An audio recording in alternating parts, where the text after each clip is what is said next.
Gnosis, the evil eye, magic and karma. Welcome. It's a big welcome to you. I've been having premonitions which I mentioned in shorts, I have shared with you, but that everything would change for us at Eid. I knew that karma, I don't really use the concept of karma. I call it the universe. My wife calls it a lamb, which means nature. But that it would be working, and that this working would favour us. Now, I'm not wishing to suggest that there is right and wrong in karma. It's not good and bad. All it does is just really seek balance. But nevertheless, that this balance would be largely in our favour. But for us to benefit from these changes, we had to truly forgive. Now, we always believed that we had forgiven, but forgiving really means the belief that, releasing the belief that we can have the right to control the universe. So that includes, and maybe especially, the right to control what people call karma.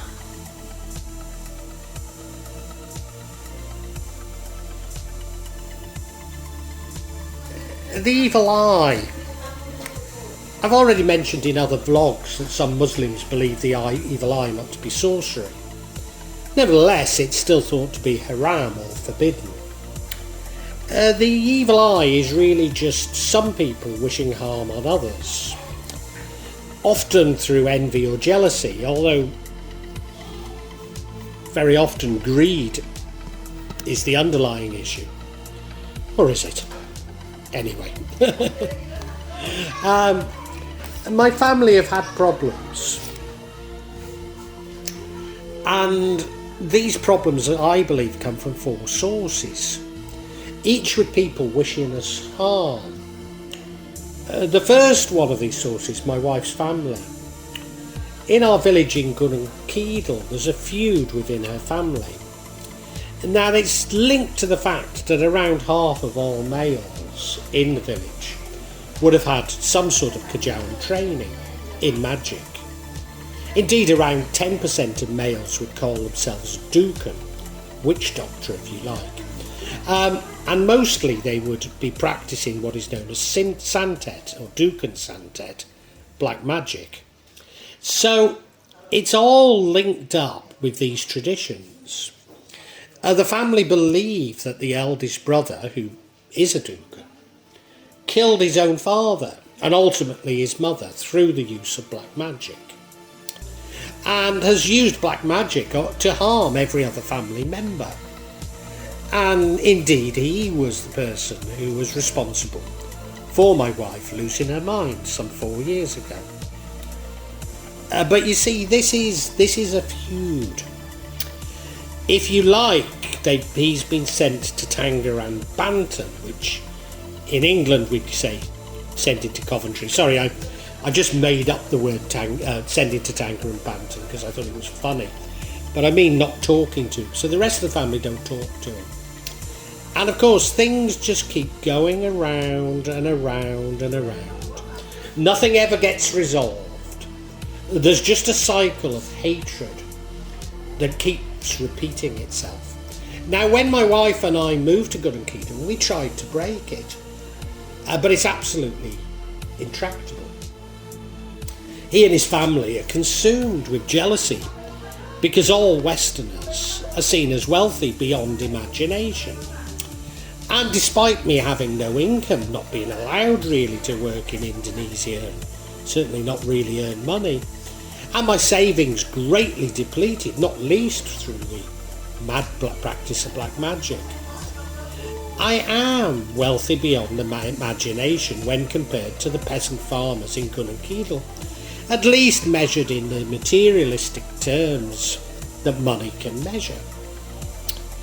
Secondly, my wife's former husband's family. Now, this Dukan actually sold my wife to an elderly man to become his 4th wife. Now, 4 wives is permissible in Indonesia, if rare. But she was never really accepted by the other wives and their children. They treated her and Widiati, who was not this husband's child, with utter contempt, stealing everything she owned, including the stock and ultimately the profits from the shop that she'd opened, in an attempt to provide a living for the husband and indeed his extended family. And now when she left that family to set up a home with me, many problems started within the family. A number of the wives, even their children, died, and ultimately so did her elderly husband. Now he was old, but many people died soon after she left. His eldest son, whom either you could argue inherited or took all the assets from all the other family members, has suffered from one failed marriage and a second marriage in which the wife was imprisoned for defrauding Hajj pilgrims. I know, it's beyond me how anybody could think of defrauding Hajj pilgrims. But it is something that is fairly common in Indonesia. Mas Perwer and his family, who we are distantly related to, are in some way connected to all of this, if only by association, knowing that others wished us harm and not preventing it. But they have suffered so many negative repercussions themselves, including the murder of their only son. At Eid, my wife received a message from Mas Perwer's wife, crying and asking for forgiveness. Well, asking for forgiveness is a tradition at Eid, but the tears were real. She didn't say what she was to be forgiven for, but the implication to me is very clear. Thirdly, our neighbours in Jakarta. We bought a cheap house in a kampung in Jakarta. I bought a cheap house in a kampung in Jakarta for my wife, to get her out of the clutches of the husband's family. But we bought it from a friend of hers who ultimately married a Japanese man where she now lives. She wanted to sell it quickly and said that whatever problems we faced, she didn't want to know. The home and land had belonged to a neighbour's family, and they seemed to still resent anyone from living there. Now, the husband is the lowest tier of official in Indonesia. He's not paid, but it provides opportunities to charge neighbours for services that he should be providing free of charge. It would also seem that he's been using black magic to scare residents out of the house that we bought. And no one had lasted more than 5 years previously. Also, all the neighbours are aware of this and frightened of it. And this is the reason he keeps getting elected to his position, despite doing an incredibly bad job of it. The neighbours on the other side had also joined in. I believe simply through greed, but they were using Pesugian, a pact which offers the spirit's blood in return for wealth. And fourth, my ex-partner and my son. I was thrown into the path of my wife because I was in a toxic relationship with a psychopathic covert narcissist. She came very close to completely destroying me. I've just been listening to the Johnny Depp and Amber Heard, Head, I think it is, isn't it? Trial. And I've got to say, well, she didn't cut off my finger or shit in my bed, but she did just about everything else. Now, she had a son who she claims to be mine, and to be honest, I've got no real evidence that he isn't, although I do have my doubts. But he became schizophrenic. Since I told him I could no longer send him money, he's broken off all contact with me. And now he appears to be codependent on his mother,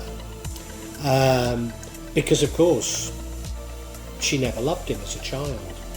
So he will always side against me.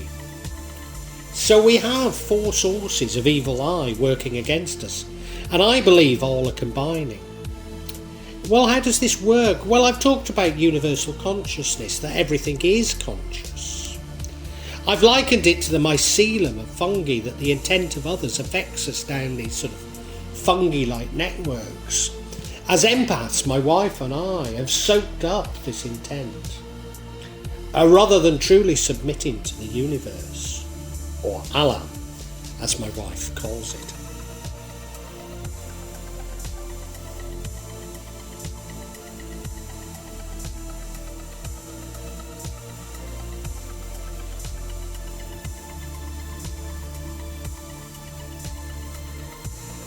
Magic.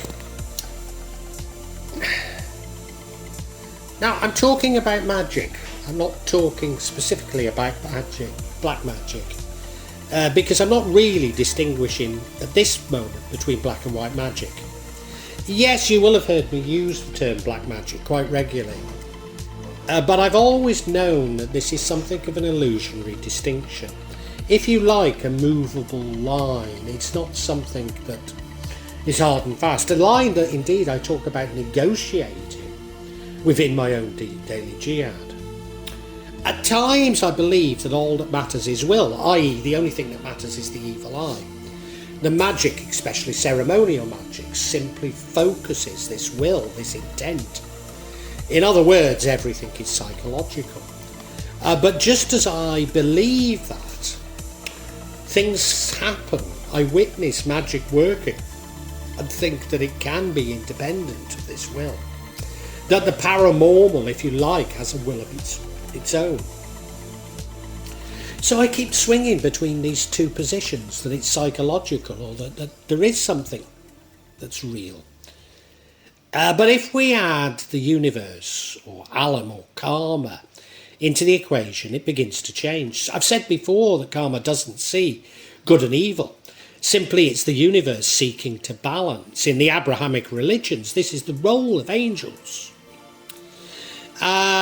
So it doesn't necessarily challenge monotheism, because of the angels are there to seek this balance. So even black magic is assisting the angels in seeking magic. Now, do I really believe in jinns and angels? Well, I think it's about like Iblis or Satan and evil. I see them as metaphors. But all of these are often so useful in the terms that I use. But what if magic can only work in the direction of this balance?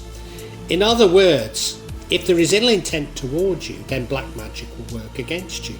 But if there isn't, it simply won't work. So what of will? Oh, well, we do have free will. We can choose what actions we take. But is there some force along this fungi-like mycelium which pushes some towards greed, hatred and envy, jealousy, the evil eye, and indeed black magic? Of course, it's a chicken and egg argument. Is this free will or the balancing of the universe, i.e. God's will? And I think the truth is, it really doesn't matter. It's a bit like the creation argument. You don't need to define a point in time, as time is a man-made construct anyway. So, saying which comes first, there is no first because there is no time. There is some evidence that my wife's ex-husband's family had been using black magic against us.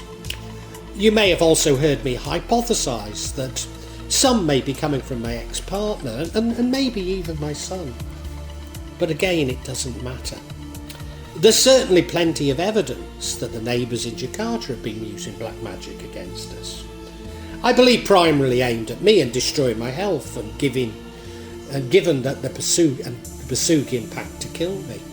Over the last 12 years, I've suffered from many mystery illnesses, some which have felt extremely serious. But the main recurring problem has been water retention in the legs, arthritis and gout.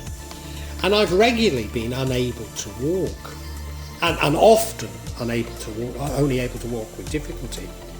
Well, the sister-in-law and her son, aged 12, of one of the neighbours, have been suffering from these very same symptoms.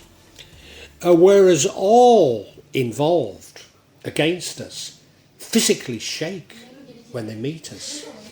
Now, the best friend of this neighbour official is one of the main imam at the local masjid or mosque. And I'm sure he got involved with it. I actually think he has good intentions. But he was probably told some malicious rumour about me or my family and got involved in this seer, this black magic against us. Well, when I went to pray at the masjid very recently and he was saying the taqiyya, he was shaking like mad during the taqiyya. And we see this with all the people that we believe have been engaged.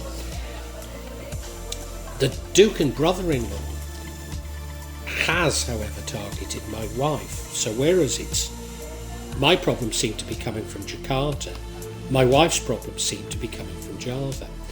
He, in particular, he's used the feathers of a burung cemani, a black chicken, which in a spell in which he's attempted to take her mind. Indeed, 4 years ago, this is why she lost her mind. And it took her months to recover, and really years to get over. Now, I'm not saying that the rest of the family have felt nothing. Indeed, we've all had similar symptoms. But the main targets are me in Jakarta and my wife in Java. And maybe this is the reason why I favour being in Java and my wife favours being in Jakarta.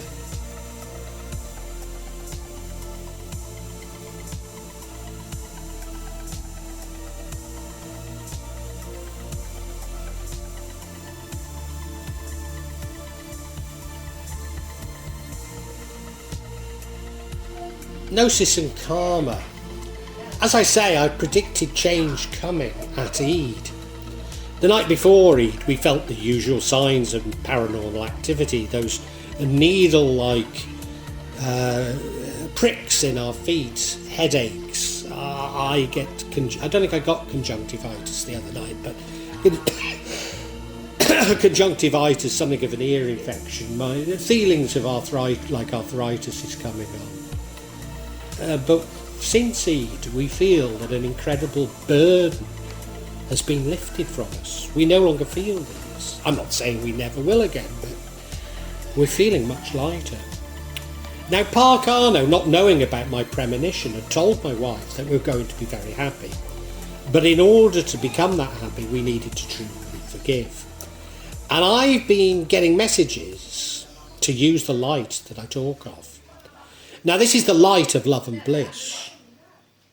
And when using this light, nothing else matters. When you are blessed with this light, you don't care about anything else, because this light comes directly from God, and that is all that matters. For Eid, the wife of the man using Pasumian against us came to our house, shaking, but she left quickly, hardly able to speak. Now, you may say, well, it wasn't him. But I have to say, this is the same woman who we knew some 6 months previously had used spells against my wife, sending a jinn to her. It was though she was frightened of us and seeking our forgiveness. Only an hour later, the family of my ex-wife's husband came, and they remained all day. It was as though all the bad blood has never existed.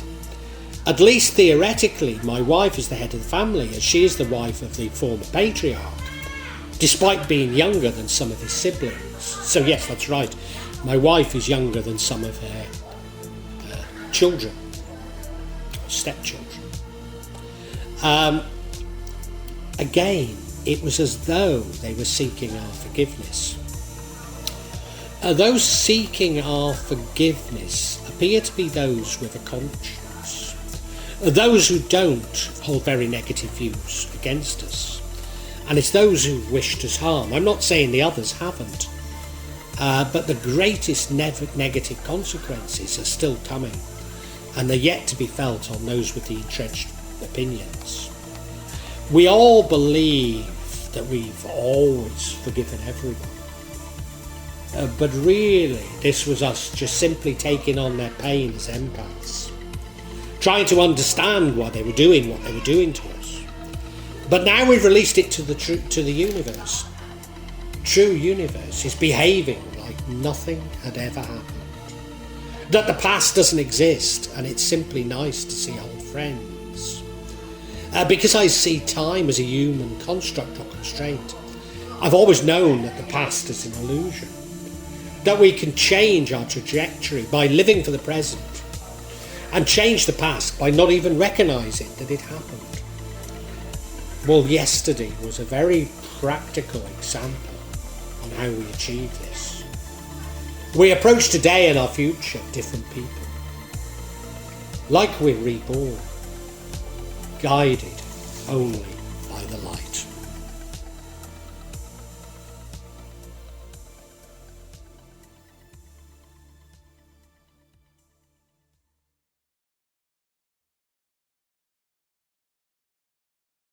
Well, I really hope you've enjoyed this vlog, and if you have, can you help me out a little? Subscribe to the channel, hit the bell, and then you'll be notified of future vlogs. But also hit the like button and make a comment, because these seem to be what determine the YouTube algorithm, and I'm being really punished by it. So whatever help I can get from you is so appreciated. It really is. When I started this, I was going to do it this section, the real magic of Java. I was going to issue maybe every 2-3 months. Now it's happening maybe every 2 or 3 days. So yeah, if you hit the bell, you'll hear about it. And thank you so much. Thank you for listening. Really heartfelt thanks.